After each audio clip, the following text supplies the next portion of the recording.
Сәлеметсіздер ме балалар? Сіздермен бүгін әдебиеттік оқу сабағы. Сабағымызды бастамас бұрын мына өлең жолдарын бәріміз бірге қайталайық. Ғылымның сырын ұғамыз, шығамыз білім шыңына. Ұқыптылық пен зеректік жеткізсін біздей өренді әдебиеттік оқу сырына. Енді балалар ойлану баспалдағы тапсырмасына көшейік. Мен сіздерге қазір бір аудио жазба қосамын. Сіздер сол жерден қандай дыбысты естідіңіздер? Және сол дыбысты естігенде көз алдарыңызға не елестеді? Соны ойланып отырыңыздар.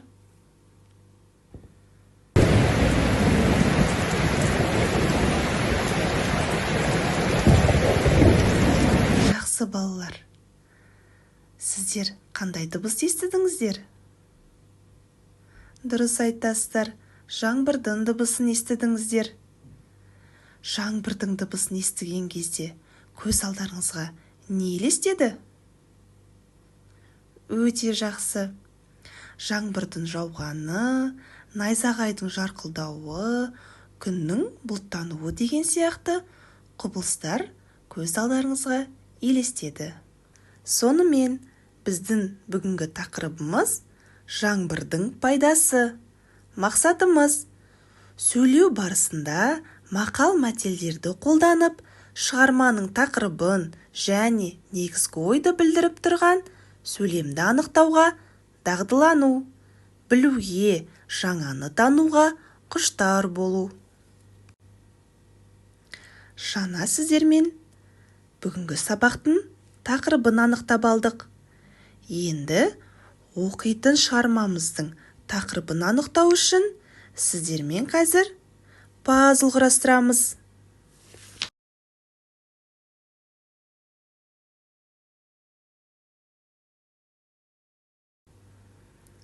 Жақсы балалар, міне сіздермен біз пазлды құрастырып алдық. Ал ненің суреті шықты?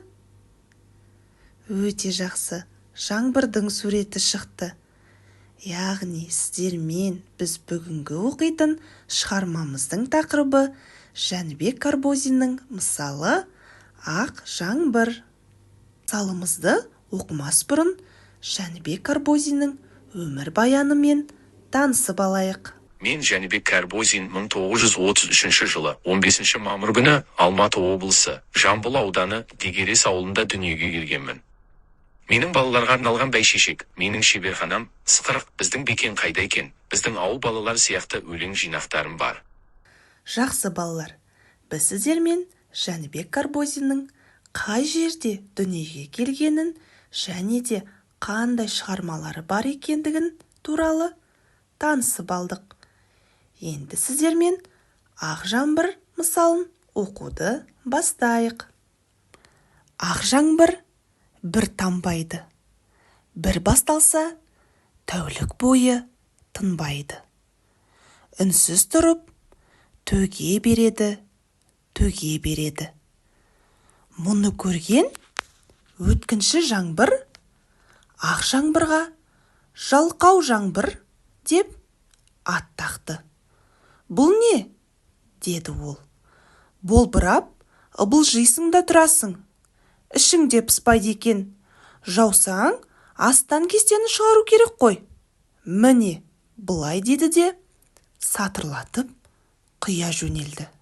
Көшедегі арықтарға су толып, лайланып, аға бастады. Жүргіншілер ықты паналап жүгірісті. Әлгінде ғана бір қалыпты, тып-тыныш тіршіліктің астан кестеңі шыққандай болды. Оған қарап жатқан өткінші жаңбыр жоқ. Өз-өзіне мәз болып, әне солай дегендей болып, қырқадан асып та кетті. Іле-шала бұлтыдырап, жарқырап, күн де шықты. Жаңбыр суы сай-саламен ағып кетті. Самал есіп, өсімдіктерді тербетті. шөп біткен бастарын шайқап, шөліміз қанбай қалды-ау, өткіншінің мұнысы несі? Ұшып қонып келді де кетті, деп ренжісті. Сонда бір кәрі қурай тұрып, қиналып қайтесіңдер, одан да ақ жаңбырға жайларыңды айтыңдар, деді. Әй, бұл да дұрыс екен-ау деп, шалғындар ақ жаңбырға бұйымтайларын айтты. Ол тыңдап болып, мақұл, деді. Сол-ақ екен, ақ жаңбыр аспай-саспай тәулік бойына жауып еді, жер үсті еркін сусындап, көк жайқалып, құлпырып сала берді. Жақсы балалар, міне біз сіздермен ақ жаңбыр мысалын оқып аяқтадық. Сіздерге ұнаған болар.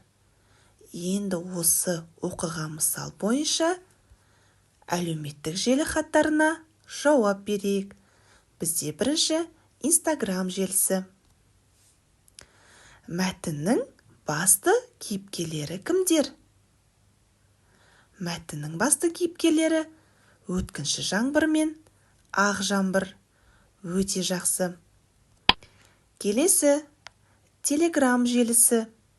Шөптердің шөлі неліктен қанбай қалды? Себебі өткінші жаңбыр тез жауып, ұшып қонып келді де кетті. Сондықтан шөптердің шөлі қанбай қалды. Өте жақсы. Келесі YouTube желісі. Жалқау жаңбыр деп кімді атады? Өткінші жаңбыр ақ жаңбырға жалқау жаңбыр деген ат тақты. Өте дұрыс. Келесі TikTok желісі. Қурайдың шөптерге айтқан ақылы қаншалықты пайдалы болды? Дұрыс айтасыңдар. Қурайдың шөптерге айтқан ақылы өте пайдалы болды. Себебі ақ жаңбыр аспай-саспай тәулік бойына жауып еді, жер үсті еркін сусындап, көк жайқалып, құлпырып сала берді. Өте жақсы. Келесі WhatsApp желісі. Қай кейіпкердің іс-әрекеті дұрыс деп ойлайсың?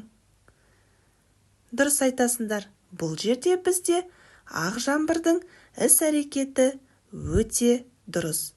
Себебі ол асықпай тәулік бойы жауды. Және сол ақ жаңбырдың арқасында жер үсті бәрі сусындап, гүлдер, шөптер жайқалып, құлпырып сала берді. Енді балалар, мәтінге сүйеніп, қимыл әрекеттерді сәйкестендірейік, және де оны дауыстап оқимыз. Ол үшін біз WordWall платформасын пайдаланамыз. Міне балалар, бізде бұлттарда әртүрлі іс-қимылдар жазылған екен. Сол іс-қимылдардың қайсы ақ жаңбырға және өткінші жаңбырға тиесілі екенін сәйкестендірейік. Бірінші, үздіксіз жауады. Дұрыс айтасыңдар. Ақ жаңбыр сай-саламен ағып кетеді. Өте жақсы. Бұл бізде өткінші жаңбырдың іс-әрекеті. Келесі, сатырлатып құя жөнеледі. Өте жақсы. Өткінші жаңбыр тәулік бойы тынбайды. Ақ жаңбыр келді де кетті. Өте жақсы. Өткінші жаңбыр төге береді, төге береді. Ақ жаңбыр. Міне балалар, біз іс-әрекеттерді сәйкестендіріп алдық. Енді бұл жауабымыздың дұрыстығын тексеріп алайық. Өте жақсы. Бәрін дұрыс жауап берген екенбіз. Жарайсыңдар. Біздің келесі орындайтын тапсырмамыз мына суреттердің көмегімен мақалды тауып көріп, жаңбырдың пайдасы туралы айтып өт дейді. Жақсы. Біз бірінші суретке назар аударайық. Суретке назар аударып, бұл жерде қандай мақал шығады екен, ойланып көрейік. Ал балалар, таптыңыздар ма? Енді тексеріп көрейік. Жаңбыр жауса, жер гүлденер. Өте жақсы. Келесі. Бұл жерде қандай мақал шығады екен? Ал тексеріп көрейік. Қар мен жаңбыр жерге жауған нұр. Өте жақсы. Сіздер де мақалды дұрыс таптыңыздар деп ойлаймын. Енді балалар, осы мақалдарды біз оқып отырып, жаңбырдың қандай пайдасы бар екен? Сол туралы айтып өтейікші? Жақсы балалар, жаңбырдың табиғатқа тигізер пайдасы ұшан теңіз. Жаңбыр неғұрлым көп жауса, соғұрлым өсімдік үлкен әрі жылдам өседі.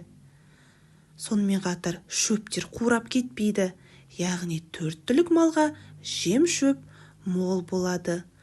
Одан кейін балалар, жаңбырдан кейін ауа өте таза болып, демалуға мүмкіндік береді. Жақсы, жарайсыңдар. Жақсы балалар, енді біздің келесі орындайтын тапсырмамыз сызбадағы ретпен мәтіндегі сөздерді пайдаланып, мысал әңгімені талдап айту. Ал ендеше бастайық. Міне, бізде сызбалар берілген екен. Сол сызбаларға жауап берейік. Бірінші, мәтіннің авторы. Дұрыс айтасыңдар, Жәнібек Карбозин. Келесі, мәтіннің атауы. Өте жақсы, Ақ жаңбыр. Кейіпкерлері. Ақ жаңбыр мен өткінші жаңбыр. Жақсы. Келесі, оларға тән сипат. Тәулік бойы тынбайды, төге береді. Бұл бізде ақ жаңбыр. Ал өткінші жаңбыр сатырлатып құя жөнеледі. Жақсы. Енді осы мысал әңгіменің қорытынды ойы қандай? Дұрыс айтасыңдар, жаңбырдың табиғатқа тигізер пайдасы. Енді біздің міне орындайтын соңғы тапсырмамыз осы платформа арқылы. Бұл жерде берілген бізге тапсырма мәтін бойынша 2 түрлі жаңбыр атауын адам мінезімен сипаттау арқылы біздің бүгінгі мысалымыздың негізгі ойын анықтау. Ал ендеше бастайық. Біздің бірінші суретіміз ол әрине ақ жаңбырға тиесілі. Келесі, өткінші жаңбыр. Мына суретіміз ақ жаңбыр. Бұл да ақ жаңбырға сәйкес келеді. Келесі, өткінші жаңбыр. Бұл суретіміз өткінші жаңбыр. Ал енді тексеріп көрейік. Өте жақсы. Барлығын дұрыс топтастырдық. Жақсы балалар. Ал қалай ойлайсыңдар? Неге біз бұлай топтастырдық? Жақсы. Яғни, мына адамдар сияқты өзінің айналасына пайдасын тигізгендей, ақ жаңбыр да табиғатқа өзінің ұшан теңіз пайдасын тигізді. Ал өткінші жаңбыр болса, кейбір адамдар сияқты өзінің өркөкіректік, мақтаншақтық қасиетін білдіртті. Яғни балалар, біз бүгін осы адамдардың мінез құлқын сипаттау арқылы біздің бүгінгі мақсатымызға сәйкес тақырыбымыздың негізгі ойын анықтадық. Яғни ақ жаңбыр аспай-саспай тәулік бойына жауып, жер үсті еркін сусындап, көк жайқалып, құлпырып сала берді. Міне балалар, біз бүгін сіздермен барлық тапсырмамызды жақсы орындап аяқтадық. Енді сабағымызды бекітейік. Ол үшін мен сіздерге осы проблемалық сұрақтарды қоямын. Автор туралы не білдің? Жаңбырдың қандай пайдасы бар екен? Жаңбырдың түрлерін ата. Өте жақсы. Мен сіздердің бұл сұрақтарға жаңылмай дұрыс жауап берді деп ойлаймын. Жақсы балалар, енді біз осы тапсырмаларды орындау арқылы және де сұрақтарға жауап беру арқылы біз бүгін тақырыбымыздың мақсатына жеттік деп ойлаймын. Сау болыңыздар.